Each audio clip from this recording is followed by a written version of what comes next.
Hoy quiero compartir contigo una revelación que Dios me dio acerca de espíritus que están operando en la iglesia de este tiempo. Es un estudio bíblico y es fuerte, es un estudio muy fuerte. ¿Por qué? Porque tiene que ver con espíritus, demonios que están operando en la iglesia. Y no nos damos cuenta, no nos percatamos o no queremos darnos cuenta o no nos levantamos contra eso para en el nombre de Jesús enfrentar esas potestades, porque están dañando la iglesia. No hablo de esta iglesia, aquí enfrentamos cualquier espíritu en el nombre de Jesús. Tenemos autoridad para eso que Jesús nos ha dado, pero es un estudio y hay varios espíritus. Quiero llevarte primero a 2 de Timoteo capítulo 3 del 1 al 17. Búsquelo en su Biblia y se pone de pie para reverenciar la santa, poderosa, eterna, indestructible fuente de vida, permanente, infalible palabra de Dios. Qué lindo. Y también debes saber esto, que en los postreros días vendrán tiempos. Baja un poquitico el piano, hijo mío, gracias. Ahí está especial. También debes saber esto, que en los postreros días vendrán tiempos peligrosos. Estos son los días.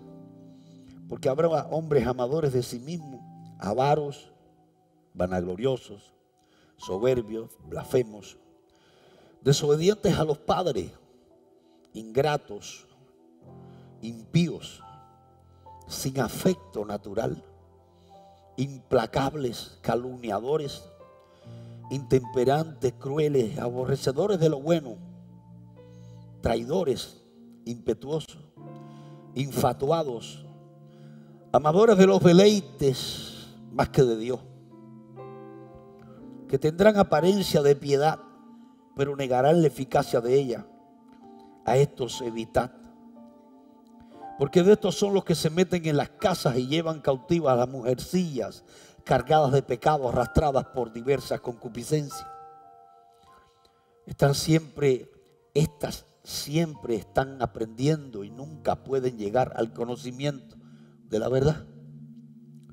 Y de la manera que Janes y Jambres resistieron a Moisés, así también estos resisten a la verdad, hombres corruptos de entendimiento, réprobos en cuanto a la fe. Mas no irán más adelante. Para aquellos que dicen que los impíos están muy bien. Yo veo, chicos, que la gente que no tiene a Dios está mejor que uno. Y yo veo que los impíos prosperan más. Cuidado. Y yo veo que este es malísimo. Y yo veo que vive y sigue haciendo daño. Cuidado. Dice, mas no irán más adelante. Llega un día que Dios le dice, hasta aquí. Se te acabó tu tiempo. Porque su insensatez será manifiesta a todo, como también lo fue la de aquellos. Pero tú has seguido mi doctrina, conducta, propósito, fe, longanimidad, amor, paciencia, persecuciones, padecimientos, como los que me sobrevinieron en Antioquía, en Iconio, en Listra, persecuciones que he sufrido y de todas me ha librado el Señor. Y también todos los que quieren vivir piadosamente en Cristo Jesús padecerán persecución. Mas los malos hombres, los engañadores, irán de mal en... Oiga, que a veces pensamos que a los malos les va a ir bien.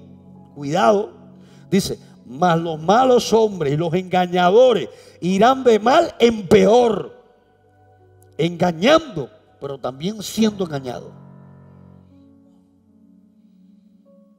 Pero persiste tú en lo que has aprendido y te persuadiste, sabiendo de quién has aprendido. Y que desde la niñez has sabido las sagradas escrituras, las cuales te pueden hacer sabio para la salvación por la fe que es en Cristo Jesús. Toda la escritura es inspirada por Dios y útil para enseñar, para redarguir, para corregir, para instruir en justicia, a fin de que el hombre de Dios sea perfecto, enteramente preparado para toda buena obra. Señor, bendice tu palabra en nuestros corazones y habla a nuestras vidas, que podamos estar alertas ante los espíritus que están operando en tu iglesia hoy. No nos alarma, ya está profetizado en la escatología en los últimos tiempos. Esto va a ser así, pero que tu iglesia esté alerta, Padre. En el nombre de Jesús, amén y amén. Fuerte el aplauso, Señor. Apláudele fuerte a Él. Bajito, un poquito más bajito, un poquito. Lo tengo en la referencia muy alto, por favor. Siéntese. Espíritus que operan en la iglesia de este tiempo. Número uno, el espíritu de Saúl. El espíritu de Saúl es un espíritu de rebeldía, de desobediencia. Número dos, hoy voy a hablar solo del espíritu de Saúl porque es muy extenso.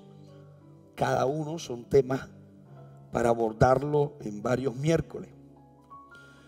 El espíritu de Elí, la tolerancia a los hijos, la tolerancia al pecado. El espíritu de Elí. El espíritu de Jezabel, el feminismo que hoy vemos a veces en la iglesia, o el machismo también, porque se puede dar en el hombre. Pero lo más usual, lo que más está de moda es el feminismo hoy. Se ha independizado tanto la mujer, hemos tratado de igualar a la mujer con el hombre, que se han perdido los roles para lo cual Dios creó al hombre y a la mujer desde la creación en el matrimonio. El hombre como cabeza de su hogar, la mujer como la ayuda idónea. Bien. El espíritu de Mamón, la avaricia, el espíritu de Balán. El espíritu de lujuria, el espíritu de división, la falta de perdón. Es muy común hoy en la iglesia. La falta de honestidad, de integridad. Las personas ofenden, hieren y siguen su camino. Y no importa. Murmuran, juzgan y no pasa nada. O se pelean entre ellos y como en el mundo, ¿no? Hoy voy a hablarte sobre el espíritu de Saúl, la rebeldía. Aquí o se fue. ¿Están asustados? Dígame aunque sea, diga amén. No, porque yo dije, se me asustaron, me quedaré solo hoy yo aquí. Sí. El espíritu de Saúl, espíritu de rebeldía, de orgullo, de desobediencia, es una gama de varias manifestaciones en Saúl. ¿Cómo era Saúl? Saúl comenzó muy bien su reinado, pero sus posteriores acciones de rebeldía y desobediencia lo llevó al fracaso.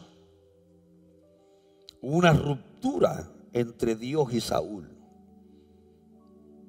Es una de las historias más impresionantes del Antiguo Testamento. Y cómo esta historia revela esa ruptura entre Dios y Saúl. Podía haber sido un rey brillante, con una carrera brillante, pero no fue así. Por ejemplo, el nombre Saúl viene de la palabra hebrea Shaul, que significa deseado o implorado. Saúl era el hijo de Cis, de la tribu de Benjamín. Saúl provenía de una familia acomodada. Eso está en 1 Samuel capítulo 9, verso del 1 al 2. Dice allí: y había un varón de Benjamín, de la tribu de Benjamín, hombre valeroso, el cual se llamaba Cis, hijo de Abiel, hijo de Seror, hijo de Becorat, hijo de Afiá, hijo de un benjamita. Y tenía él un hijo que se llamaba Saúl, joven y hermoso entre los hijos de Israel. No había otro más hermoso que él, de hombros arriba, sobrepasaba a cualquiera del pueblo. Lo dice allí. Y el llamado de Saúl surge en un momento en el que el pueblo quería un rey, quería alguien humano. El pueblo se había desviado tras dioses falsos. El pueblo perdió la visión y quería un rey como el resto de las naciones paganas a su alrededor.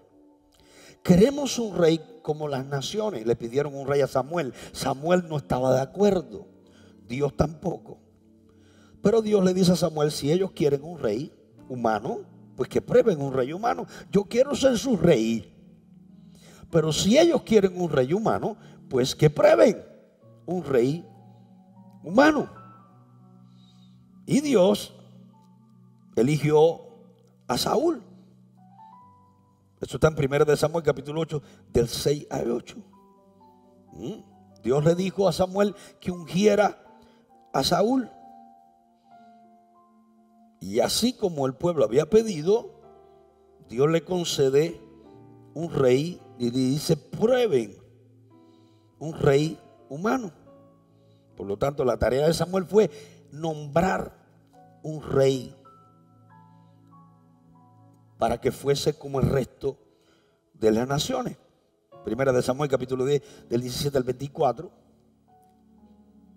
Vamos primero a ese que tenías ahí. No agradó a Samuel esta palabra que dijeron: danos un rey y que nos juzgue. Y Samuel oró a Jehová. Vamos ahora y dijo Jehová a Samuel, bien, al 8. Y dijo Jehová a Samuel: oye la voz del pueblo en todo lo que te diga, porque no te han desechado a ti, sino a mí. Me han desechado para que no reine sobre ellos. Para que no reine sobre ellos. ¿No? Hasta el 24. Conforme a todas las obras que han hecho desde el día que los saqué de Egipto hasta hoy, tienen mala memoria. Dejándome a mí y sirviendo a dioses ajenos, así hacen también contigo. Después Samuel convocó al pueblo delante de Jehová en Mizpa y dijo a los hijos de Israel: así ha dicho Jehová, el Dios de Israel: yo saqué a Israel de Egipto y os libré de mano de los egipcios y de mano de todos los reinos que os afligieron. Bueno, ahí está contando que Dios no estaba a favor de nombrar un rey humano. Ahora bien, ¿cuándo comienza la caída vertiginosa de Saúl? Cuando Saúl se convierte en un rebelde. Cuando Saúl ofrece un sacrificio que no debía ofrecer. Y cuando también toma del botín y le salva la vida al rey de los amalecitas y a sus animales, al rey Agag. Eso lo dice la escritura. Y le miente al profeta de Dios. Le miente. No confiesa el pecado. Encubre lo que había hecho. Encubre el pecado. Y esa es la diferencia entre David y Saúl. Que Saúl encubre el pecado, pero David confiesa el pecado. aún entendiendo que cometió un error, que se equivocó, David es capaz de humillarse y confesar y decir: Señor, pequé contra ti, perdóname, por favor, no apartes de mí tu Santo Espíritu. Cuando usted es sincero delante de Dios y usted confiesa genuinamente su pecado, todas las veces será perdonado por Él. ¿Alguien dice amén a esto? Y le encubrió el pecado al profeta, pero no a Dios, porque Dios sabía lo que había hecho. Le mintió al profeta. Y dice que aunque siguió reinando, vino un espíritu malo a Saúl.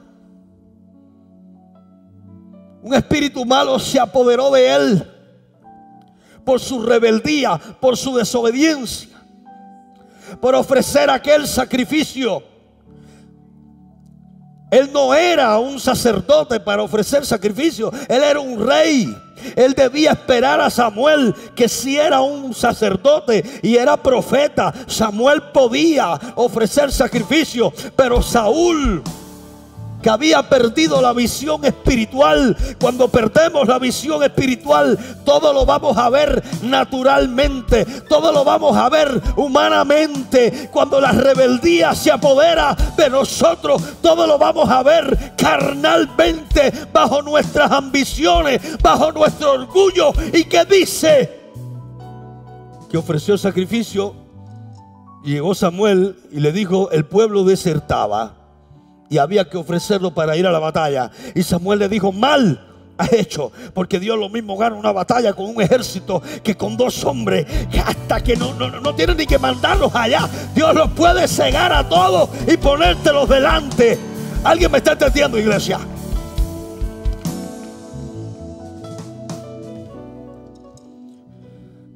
Cualquiera que lee eso dice: bueno, él tenía las buenas intenciones de ofrecer el sacrificio para que no desertara el pueblo, para tener al ejército, para entonces ir a la batalla.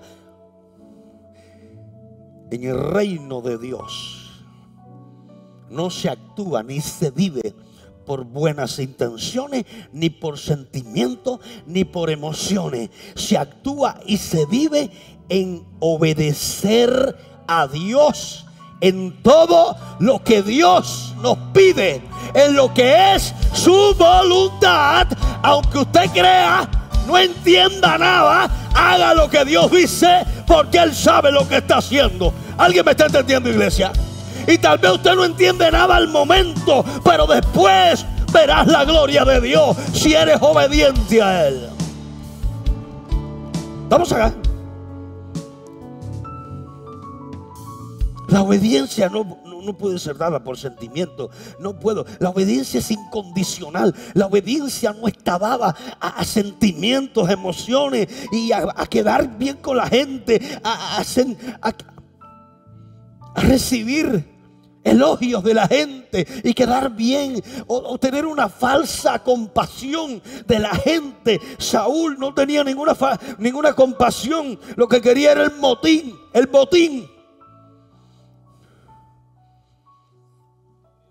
El botín era lo que quería. No es que tenía compasión por ese pueblo, por los amalecitas. La obediencia es incondicional a Dios. Es hacer al pie de la letra lo que Dios dice, sin cuestionar, sin preguntar, sin mezclarla con emociones, con sentimientos. Posiblemente Saúl dijo: yo me he portado mejor que el profeta Samuel, porque él lo que quería, mira, eliminarlos a todos. Yo soy más bueno que él. Cuando pensamos que podemos ser más buenos que Dios por nuestras obras. El reino no se trata de obras. El evangelio no son obras. El evangelio es obediencia. Obediencia incondicional a Dios. El reino es obediencia. Aleluya. El reino es obediencia. ¿Alguien me está entendiendo, iglesia? No se puede negociar la obediencia. No puedo manejar la obediencia a Dios el hacer lo correcto que Dios me pide por emociones, sentimientos. Con Dios no funciona así. Con Dios funciona que tú hagas lo que Él te pide al pie de la letra. Al pie de la letra. Si tú haces lo que Dios te dice al pie de la letra, Dios te va a salvar. Dios va a enviar un ejército de ángeles. Dios va a enviar, va a cegar a tus enemigos el entendimiento. Dios va a hacer, aleluya, cualquier cosa por salvarte, por librarte, porque estás haciendo lo que Él te ha pedido.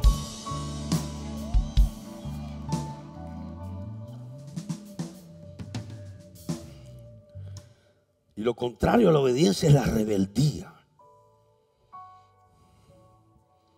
Es hacer lo opuesto a obedecer. ¿No? Eso está pasando mucho hoy. Vivimos en una sociedad rebelde. Vemos la rebeldía en los jóvenes que no obedecen a sus padres, los hijos que son rebeldes, que no obedecen a sus padres, que no escuchan. La rebeldía está en todas partes, donde quiera. En la iglesia también. Los que no se sujetan a ningún, los llaneros, yo le llamo los llaneros solitarios. No se sujetan a ningún pastor, a ningún obispo, a los ancianos de la iglesia, al gobierno de la iglesia. El llanero solitario te dice: ¿quién dijo que yo tengo que sujetarme a un gobierno de una institución o una denominación o de una iglesia? Pues no sabes nada de la Biblia. Porque en la iglesia primitiva había un gobierno. Habían ancianos. Los ancianos eran los profetas, los obispos, los apóstoles, los diáconos. Y en la iglesia primitiva, para ser un anciano o para ser un obispo y para ser un profeta, había que ser reconocido por el presbiterio. Eso es lo que le dice Pablo a Timoteo: aviva el fuego del don de Dios que recibiste por la imposición de las manos de ¿quién? ¿De quién fue? De los presbíteros, de los ancianos. Porque Dios es un Dios de orden.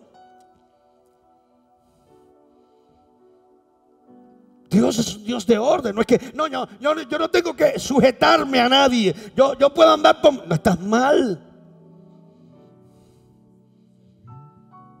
Sí, pero usted abrió una iglesia independiente, obispo. Sí, pero mire mi trayectoria.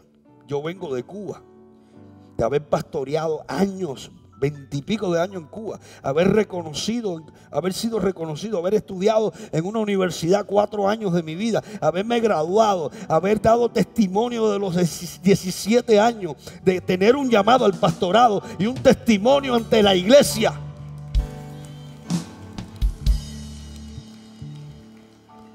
Los que fuimos pastores en Cuba y hemos llegado aquí hoy, que fuimos pastores allá, ya fuimos reconocidos. Ya estamos aptos para pastorear aquí. No caímos aquí de fly. No caí aquí y dijo: bueno, yo ahora voy a abrir lo mío y voy a hacer lo mío y no soy reconocido por nadie. Y hay un pequeño sector de personas que corren detrás de eso y al final fracasan. ¿Por qué? Porque no se pasó el orden, el proceso. Ofreciste el sacrificio, ofreciste un holocausto que no podías ofrecer porque no tenías el llamado o no estabas facultado por Dios para ese momento salir a servirle. Alguien dice amén a esto.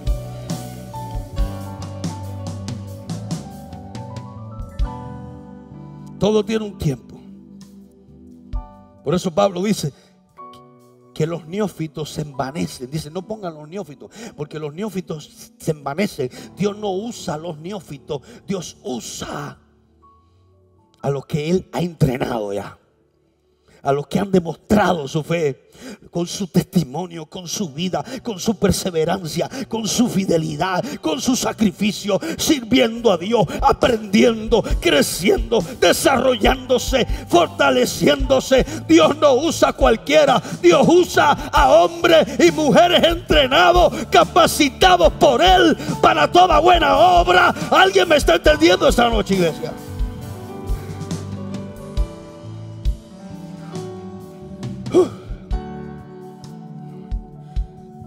Y Saúl se puso a hacer algo que Dios no le dijo que hiciera, porque el rebelde es así.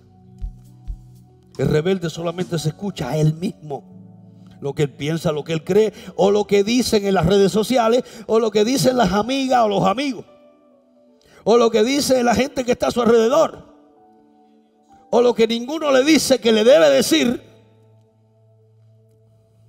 El rebelde no escucha. El rebelde solo se escucha a él mismo, solamente a él. Y eso lo estamos viendo hoy. El espíritu de Saúl, el espíritu de rebeldía, el espíritu de desobediencia. Mira, cuando un rebelde te dice sí, es que no.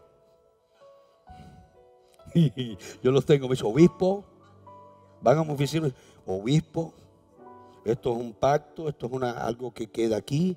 Y yo le digo que sí, yo digo, pues, eso es no. Prepárate, obispo, porque eso es no.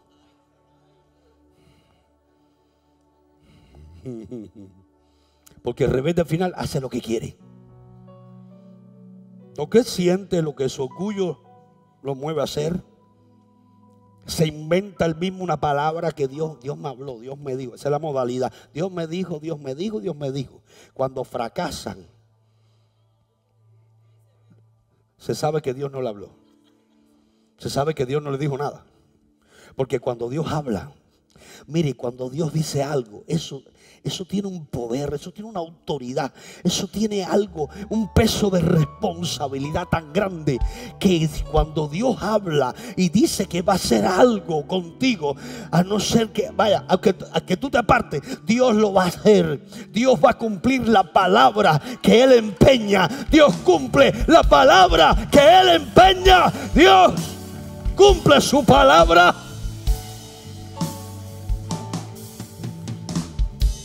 ¿Y cómo se sabe si algo es de Dios? Por los frutos. Yo a veces le digo a personas, eso es cuestión de tiempo. Yo le doy 3 meses, 4. ¿Tú cuánto le das? Esperemos un tiempecito. Porque son esas personas que no escuchan autoridad ninguna. Andan como ellos entienden que deben. Ellos se la saben todas. Son esos hijos rebeldes que no escuchan a sus padres. Yo me lo sé todo. Hasta que tienen el agua al cuello. Aquí mira. Y entonces que llama a mami, llama a papi. Dile que ore. Dile que ore, que esto se puso malo. Entonces, hoy vemos el espíritu de Saúl en la iglesia como nunca antes. Ese espíritu de rebeldía, de no sujeción. Ese espíritu de hago lo que yo quiero, lo que yo entiendo. Segunda de Timoteo capítulo 1 verso 6. Por lo cual te aconsejo que avives el fuego del don de Dios que está en ti por la imposición de mis manos. Imposición de mis manos. Tuvo que ser reconocido. Tuvo que ser recomendado. No, obispo, pero tengo el don. Tú tienes el don, pero cuidado, que el don no es para usarlo como tú quieras.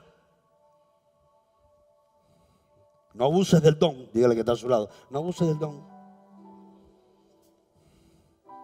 Porque lo que hace efectivo el don es la unción. Y lo que le pasó a Saúl fue que Dios le retiró su espíritu. Y vino un espíritu malo de parte de Dios.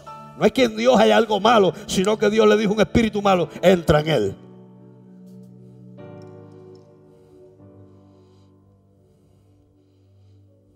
Lo que hace que el don, porque los dones son irrevocables, dice la Biblia, pero lo que hace que el don sea efectivo en la unción es el Espíritu de Dios. Y el Espíritu de Dios ya no estaba en Saúl.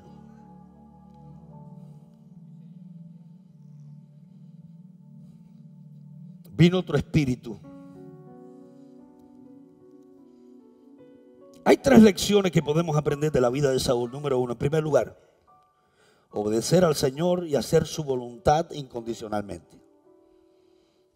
Aprendamos a obedecer a Dios. No importa lo que Dios nos pida. Cuando Dios nos mande a hacer algo conforme a su palabra, eso debemos hacerlo. Porque Dios sabe lo que hace. Y nunca te dejará en vergüenza. Nunca serás avergonzado. El hombre y la mujer de Dios que hace lo que Dios dice en esta Biblia que está aquí, en la Santa Biblia, nunca es avergonzado. No cuestione a Dios, no pregunte. Sujétese a la autoridad que Dios ha puesto. Sea el obispo, sea tu pastor, sea un anciano, sea tu líder. Sea honesto, sea transparente. El problema de Saúl y de la rebeldía es que la persona que es rebelde no es honesta, no es transparente.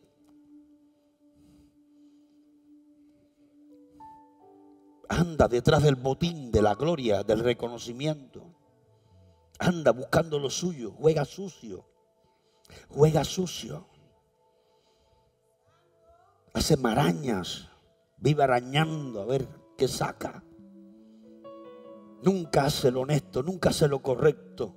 No importa las consecuencias, no importa a quién no le guste, no importa a quién no le caiga bien, no importa que no quede bien con alguien, pero está haciendo lo que Dios dice. Y se está haciendo lo que Dios dice y está obedeciendo a Dios. Créeme que nunca Dios te va a avergonzar. Aquellos que hacen su voluntad, aquellos que guardan su palabra, nunca serán avergonzados. Vamos, alguien puede aplaudir, iglesia. Son esas personas que uno los trae a la oficina, le dice: no te veo, estás frío, no te veo, no te estás congregando. Pero ellos como si nada, como Saúl, siguen. Después tú te enteras, perdió matrimonio, los hijos están en rebeldía, le apareció una enfermedad crónica,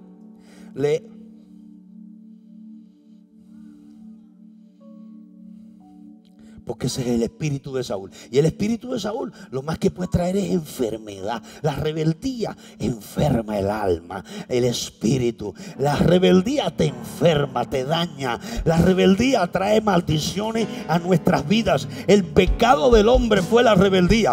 El pecado de Eva y Adán fue la rebeldía. Fue no obedecer a Dios. Eso traerá males, traerá desgracia a nuestra vida. Pero cuando obedecemos a Dios incondicionalmente, cuando hacemos su voluntad, eso traerá vida a tu vida.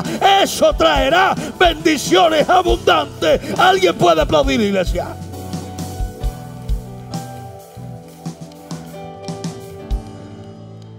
Obispo, pero yo he perseverado, yo he sido fiel y he luchado y sigo luchando. Sigue. Hasta que Él se perfeccione en tu debilidad y Dios diga: espérate, que ahora voy a bendecirte, papá. Ahora voy a prosperarte, papá, porque he visto. Entonces Dios es fiel, pero por año.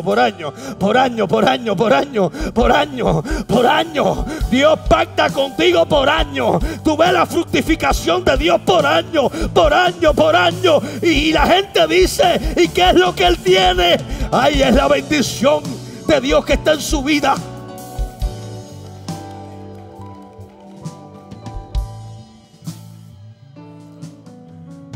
Y los rebeldes se quedan solos, terminan mal.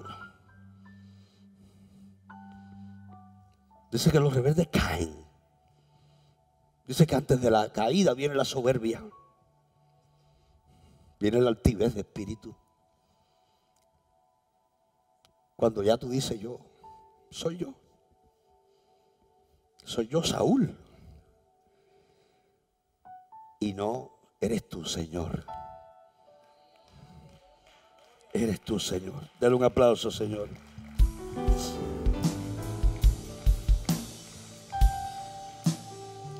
Y Dios no te va a pedir nada que no sea honesto, que no sea correcto. Dios no te va a pedir nada que no sea lo que está en su palabra,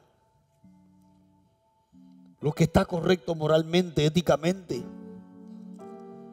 Hay personas que piensan que haciendo cosas, vamos a hablar así en sentido general, que no son honestas, que no son correctas, que son trampas, que son chismes basados en murmuraciones, y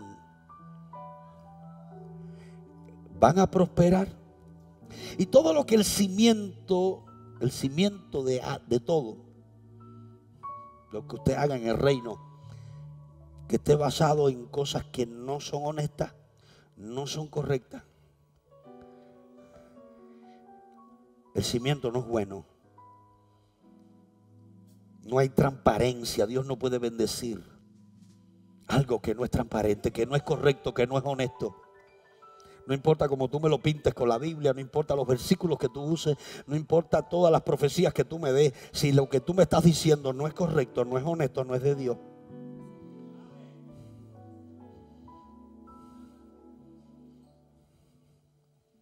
Porque todo lo bueno, todo lo honesto proviene del Padre.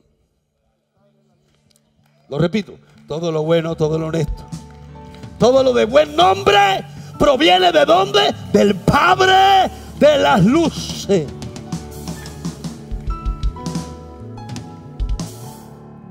Pero donde no hay transparencia y lo que se va a hacer no es correcto y está basado en el engaño, eso no es de Dios.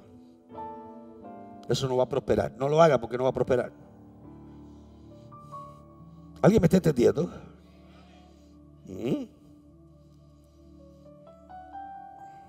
Lo segundo es, la segunda lección que aprendemos es no abusar del poder. Los que tenemos el poder no debemos abusar del poder. El poder es de Dios.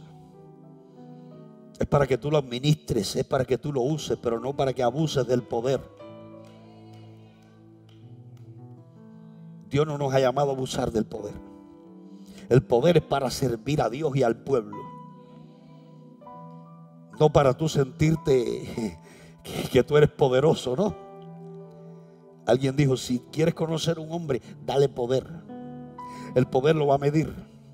Va a medir su humildad. Va a medir realmente quién es, si es un verdadero líder o no es un verdadero líder. Cuando tenemos poder es que se sabe realmente qué es lo que hay dentro de nosotros. El poder nos va a medir, el poder nos va a probar, pero hay que tener cuidado. No puedo abusar del don. Los dones no son para mí, los dones no son para yo sentirme alguien importante, alguien al que no se puede llegar, o una estrella de la fama, de las redes. Vamos, ¿dónde está la iglesia que cree eso?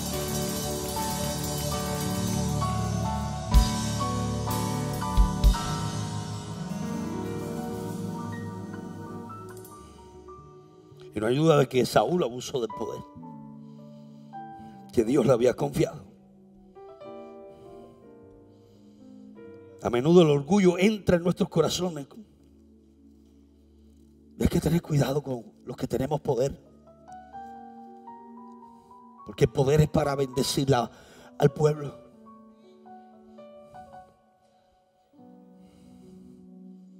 Debe ser usado correctamente. Los dones, el poder.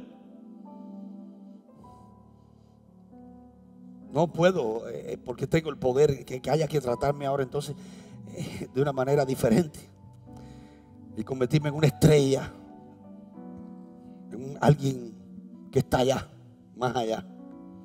No más allá del que está es Dios. Tú eres un colaborador del Señor, tú eres un servidor.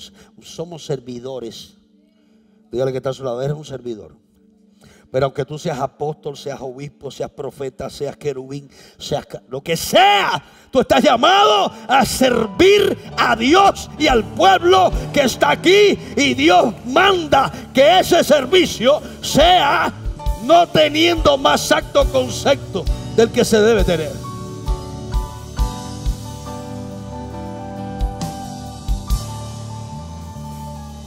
Yo iba a invitar a alguien muy famoso aquí a predicar. Me dijo, obispo, tiene que ser en el avión, tiene que ser primera clase, tiene que ser una suite en el hotel para mí y mi equipo.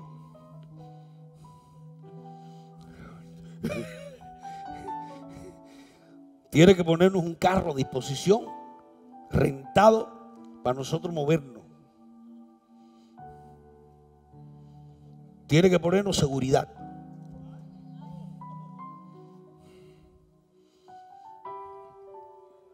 Y la ofrenda tiene que ser esta.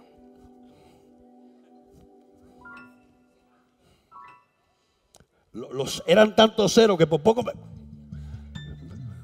me tumban para atrás. Y yo, mi hermano, pero ven acá. ¿Quién va a venir aquí? ¿Tron? No, es que si Tron viene me va a dejar aquí 1 millón, ¿oíste? Porque Tron a todos los lugares que iba bendiciendo. Las iglesias que visitó aquí en Miami, mira, fueron prósperas. Le dije, no, mi hermano, gracias. Jesús está aquí y es por gracia. Y es de gracia. No, ni en YouTube lo veo. Ya así, con esa altanería, ni en YouTube lo voy a ver. Para mí cayó en descrédito. Porque el don, ¿quién te lo ha dado? ¿Quién te ha dado la gracia? ¿Quién te dio el don? ¿Para qué Dios te dio el don? ¿Para qué Dios te dio la gracia? No es para ti, no es para mí. No es para sentirnos importantes, ni mejores que nadie, ni que hay que deben tener un trato diferenciado con nosotros. No, no, no, no, el don es de Dios, la gracia es de Dios, la gloria es de Dios. Es más allá de acá abajo de esta tierra lo que tú y yo hemos recibido. Y si Dios te usa de una manera sobrenatural, eres un privilegiado, eres una privilegiada.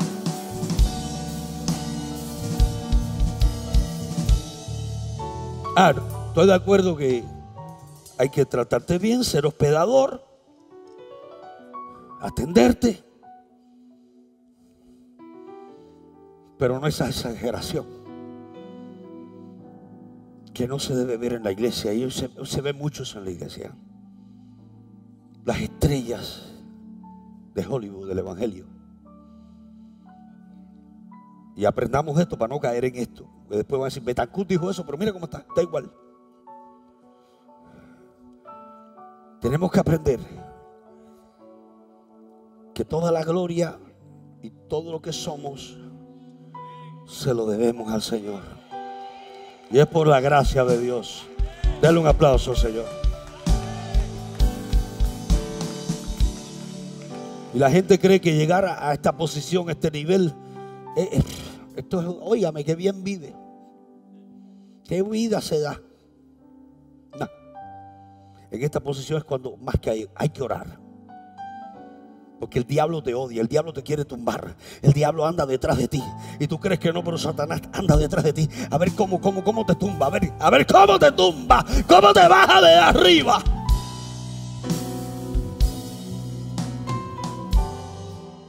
La mayoría de los hombres así usados por Dios están solos. A veces ni tu familia te entiende. Estás con Dios. Hay momentos en los que estás con Dios tú solo. Lo único que tienes es a Dios. Ni tu esposa te entiende, ni tu familia te entiende. Tú estás solo. Tú con Dios. Porque es un trato de Dios contigo. Es un trato de Dios a solas contigo, es contigo. Eso no lo va a entender nadie, eso solo lo vas a entender tú. Eso solo lo vas a entender tú. En esta posición solo tú te vas a entender con Dios. Y solo Dios se va a entender contigo.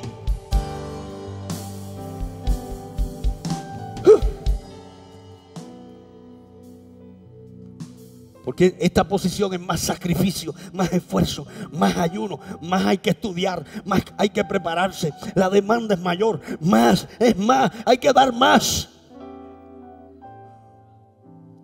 Qué lindo. Dios pudo haber elegido a Saúl porque al principio era humilde, Dios la humildad. Y ya termino. ¿Qué es la humildad? La humildad es una virtud que Dios nos da. Es reconocer que todo logro y toda bendición es dada por Dios. Aunque somos humanos, aunque podemos errar, aunque podemos equivocarnos, aunque a veces somos débiles, lo que la Biblia enseña es que Él se hace fuerte en nuestra debilidad. Esa es la verdadera humildad. La verdadera humildad no radica en tus capacidades. La verdadera humildad radica en el hecho de que Dios se perfecciona en tu debilidad, en tus errores, en tus debilidades. ¿Estás aquí conmigo? La verdadera humildad es cuando somos humanos, pero también siendo humanos tenemos dones que Dios nos ha dado, tenemos talento que Dios ha puesto en nosotros, tenemos la gracia de Dios, tenemos el ministerio, tenemos el llamado. A pesar de que somos humanos, Dios está con nosotros. Dios nos ha dado dones, Dios nos está usando, Dios quiere usarnos, Dios le plugo usarte, Dios te llamó. Aleluya. La verdadera humildad no radica tanto en ti, sino en Él.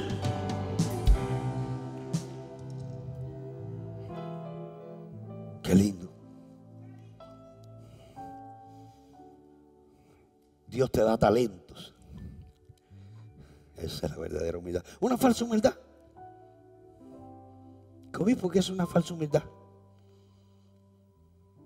Querer cantar sin tener voz. Todos podemos cantar, pero no todos somos cantantes. Dígamelo a mí. Una falsa humildad es hacer algo que Dios no nos ha dicho que hagamos. Es estar en un ministerio que Dios nos ha dicho que debemos estar ahí, que es el ministerio para nosotros. Pero nosotros insistimos en que yo quiero cantar y yo quiero cantar, y desafina, se te van gallo, no funciona, no, que mira, la gente hace así, cállenlo ya, sáquenlo de aquí. Escudero, llévenselo. Pero ella quiere cantar, ella quiere cantar, ella quiere cantar, ella quiere cantar, ella quiere cantar. ¿Estamos acá? Si Dios quiere que tú cantes, te va a dar la voz. De pronto, salió la voz y dice, se metió Dios. Ahora sí.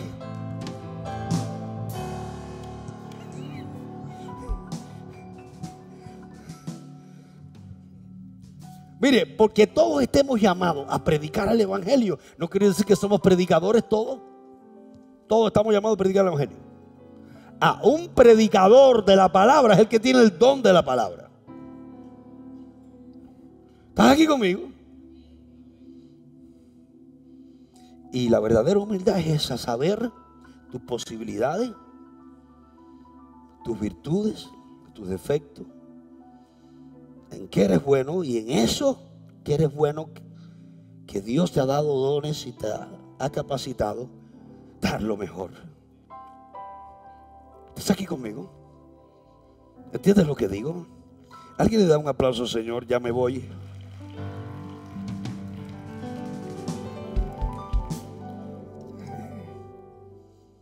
Porque la falsa humildad, y en la falsa humildad existen dos clases de falsa humildad. Una es estratégica. ¿Cuál es la falsa humildad estratégica? Dice que se da cuando nos humillamos ante los demás con el fin de arrancar de ellos una alabanza. Nos humillamos tanto que la gente dice, wow. Y te alaban y tú dices, wow. Yo sabía que era bueno. Pero no. Dice también que hay otra que es sincera, pero también nefasta. Se da en la persona que se desprecia a sí mismo, porque no encuentra nada positivo en ella. Esa gente que se desprecia a sí mismo. Y viene y dice, no, canté mal para que le digan, cantaste, que eso fue fenomenal.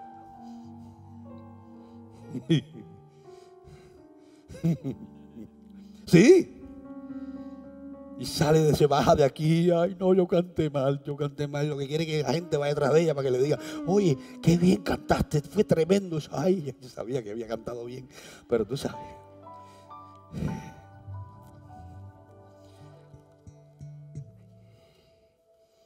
Esa persona que siempre piensa de sí mismo, eso es falsa humildad. La verdadera humildad es pensar de sí mismo como es. Mira, yo soy mejor predicando, pero yo no soy cantante, ¿viste?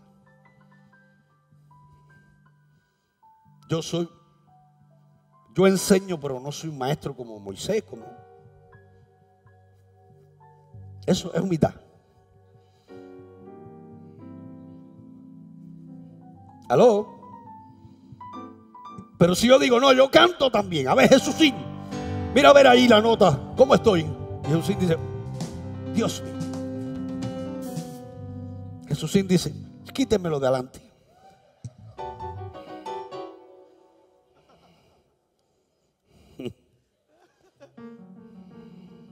Y un pariente estrecho de la falsa humildad es la vanagloria.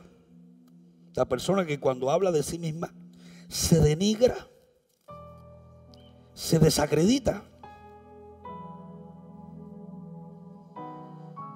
Siempre para que las personas le digan: oye, tú no eres así, que va, si tú eres tremenda persona. Y digo: a ver, sígueme diciendo, ¿qué más? Wow, me encanta eso.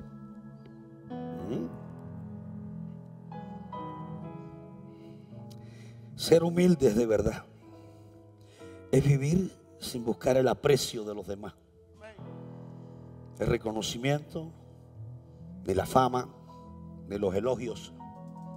No busca nada. No le interesa lo que la gente piensa de él, sino lo que Dios piensa de él. Alguien le da un aplauso, Señor.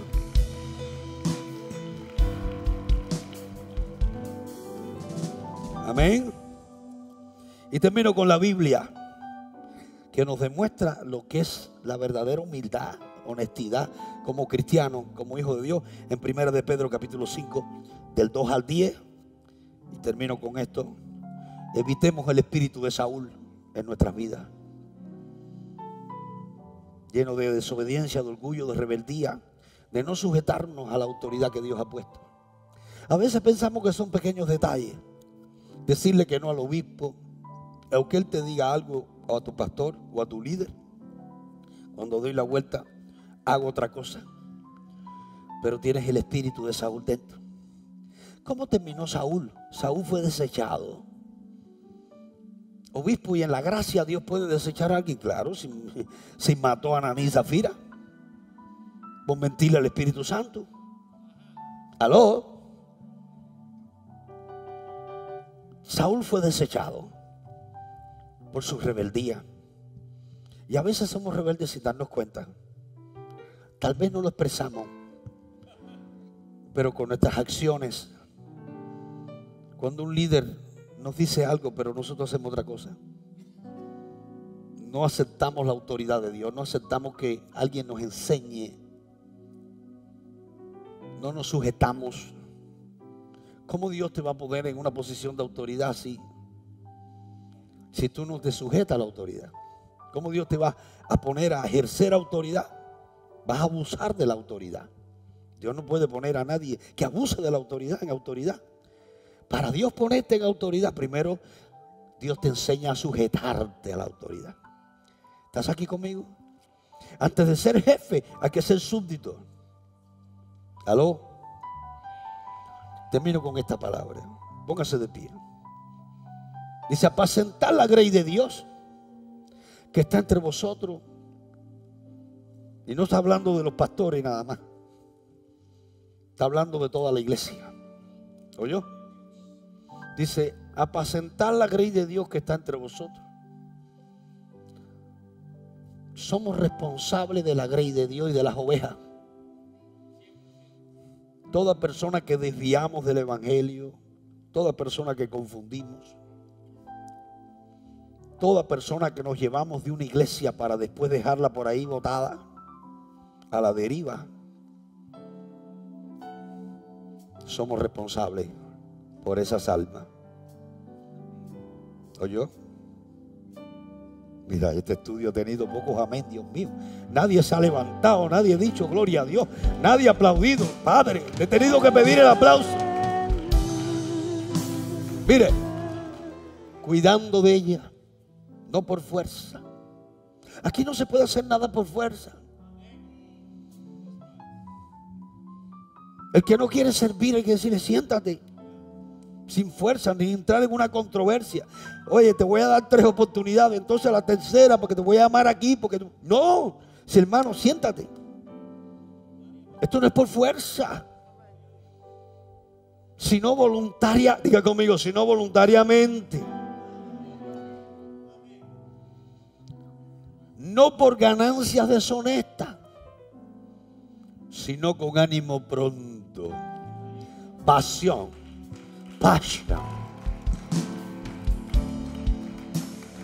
Pasión para Dios. Sino como teniendo señorío sobre los que están a vuestro cuidado, humillándolos, y porque estoy en una posición de autoridad. Dice, sino siendo ejemplos de la grey, tu testimonio, tu vida, la gente va a creer en ti y va a escucharte y aún te va a obedecer cuando vea tu vida, tu testimonio. Dice, él vive lo que predica. Por eso yo lo sigo, porque él vive lo que predica. Y como está recasamiento en la iglesia y en la cúpula papal, los recasados están, que Dios nos libre. Y cuando aparezca el príncipe de los pastores, vosotros recibiréis la corona incorruptible de gloria. ¿Quiénes son nosotros? A ver, ¿quiénes son nosotros? Dígame, ¿quiénes son nosotros? Sigue. Igualmente, jóvenes,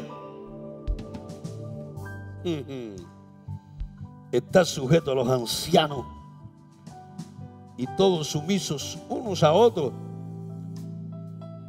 revestidos de humildad, porque Dios resiste a los soberbios y da gracia a los humildes. Humillaos pues bajo la poderosa mano de Dios, para que Él os exalte cuando fuere tiempo, echando toda vuestra ansiedad sobre Él, porque Él tiene cuidado de vosotros. Mire, para esos cristianos que padecen de ansiedad, aquí está la solución. Mira, ponme la anterior, hija. Ansiedad, de la ansiedad, echando toda vuestra ansiedad sobre Él. No hay ansiedad para los hijos de Dios. Mira, échala ahí sobre Él, porque Él tiene ¿qué cosa? Él tiene ¿qué cosa? La ansiedad, esa incertidumbre, ese temor a qué sucederá mañana, qué me repara el futuro. Tu vida está en las mejores manos. ¿Alguien lo cree? ¿Alguien lo cree? Dice, sé sobrio, velad, porque vuestro adversario, el diablo, como león rugiente, anda alrededor buscando a quien devorar, al cual resistid firmes en la fe, sabiendo que los mismos padecimientos se van cumpliendo en vuestros hermanos en todo el mundo. No eres tú solo. A veces pensamos que soy yo solo el que está pasando problemas financieros, una enfermedad determinada, una prueba determinada. No, dice que en todo el mundo hay muchos hermanos padeciendo y persecución por el evangelio. Dice, mas el Dios de toda gracia, que nos llamó a su gloria eterna en Jesucristo, después que hayáis padecido un poco de tiempo, Él mismo os perfeccione, os afirme, fortalezca y establezca. Después que pases por la prueba, Él viene a fortalecerte, a perfeccionarte, a establecerte.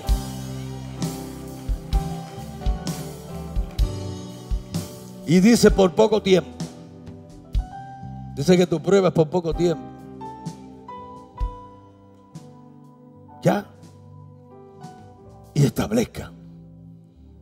el Dios de toda gracia. Levante su mano conmigo. Padre, gracias porque en nosotros no habita el espíritu de Saúl, habita el Espíritu Santo,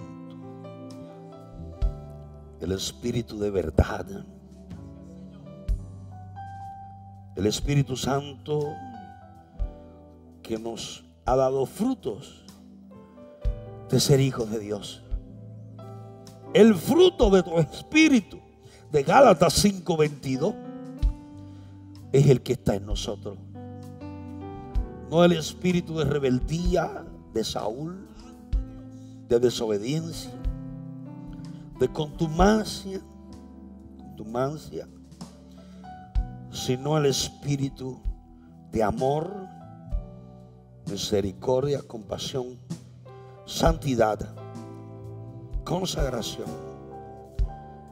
El fruto del Espíritu Santo: amor, paz, gozo, benignidad, templanza. Contra tales cosas no hay ley, no hay nada que se levante. Bendice a tu pueblo, que podamos vivir libres del espíritu de Saúl. Oh Dios mío, gracias por esta noche.